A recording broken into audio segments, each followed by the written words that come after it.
This is politics as we know it. Okay, we're born into this world and we're raised, given an education, then we enter the work world. Then we pay taxes. So basically, when I think about that, I think about my country, where I live, where I was born, or maybe where my parents immigrated to, which is my case, is actually my company. Because if I pay taxes, then every year I pay taxes, I'm paying into my company. Now, sometimes I look at what's going on in the political world and I go, how can this be? Then I thought about it, and I thought, well, corporations do pay their CEOs $150 million a year, and they get the sharpest business minds to actually run their corporations, whereas we as citizens of the country, we get divided up on these different political parties, and they use different issues, and they use different this and different that.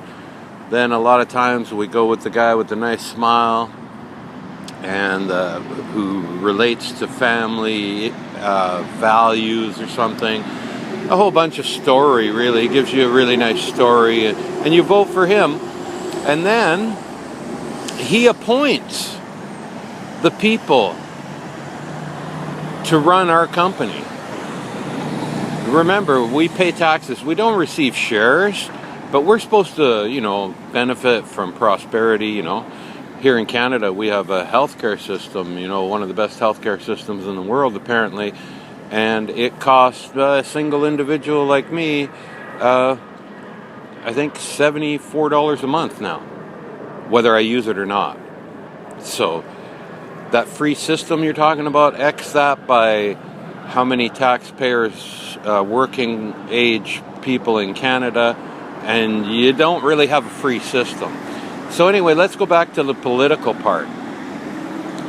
So the companies that, basically the corporations that are bigger than countries now, have the sharpest business minds running their departments, making their deals, and we have elected individuals on a basically divided down to different seats across our country. So they really, really divide us up so that, just to win an election is enough money to feed the hungry around the world. I'm sure if you added up all the election money, it would feed the world over and over.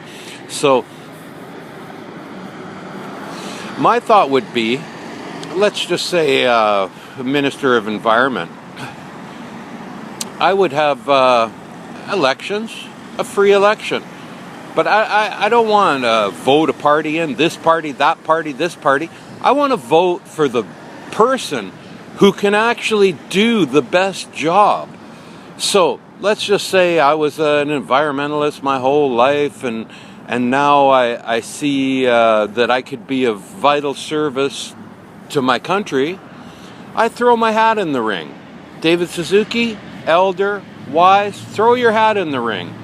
Run for the Ministry of Environment, where you can actually apply what you've learned, what you've seen, what you know, your knowledge and your wisdom. And I'm sure we could get, I think Paul Watts, and he sometimes pretends to be a environmentalist, so he would also throw his hat in the ring. That way big oil's still represented. But we, the people, will know who can do the better job and who is actually a friend of the environment. Now, that goes on through everything. Every position in the House of Parliament that's appointed by, let's say right now, Stephen Harper. And basically through time, Stephen Harper, like John Baird, the foreign minister, he quit yesterday. So, stuff like this happens. So now he'll just pick somebody else and put him in as a foreign minister, whether he's ever traveled out of the country or not. It's just who he picks, which is a ridiculous system. They have no qualifications. How can a labor minister be a health minister in 2 years? Give me a break, right? The health minister needs to be somebody who's been running hospitals or hospitals or been in the medical industry for years, who knows something really about health, right? Not who Stephen Harper picks. It's ridiculous.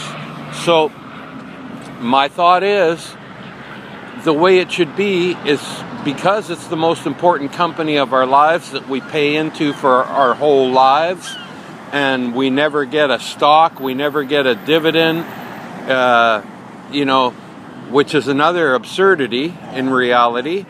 But let's have the people who are most qualified to represent us in each area. Ministry of Mining.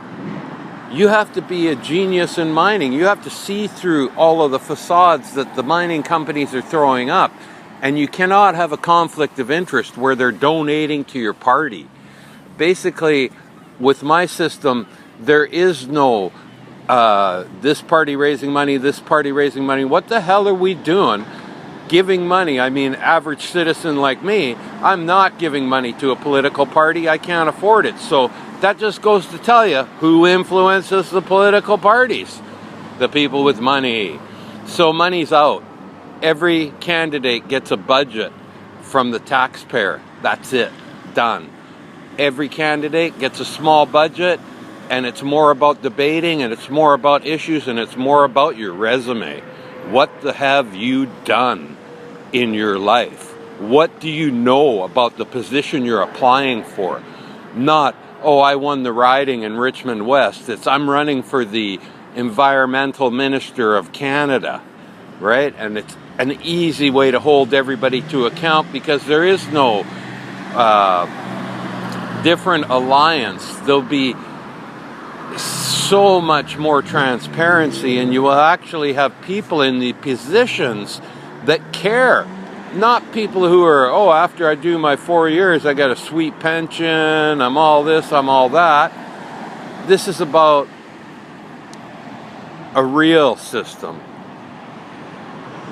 And I believe it'll end up being cored mainly by elders who have lived a life, have a life experience, and have knowledge that they can share and that will help stuff.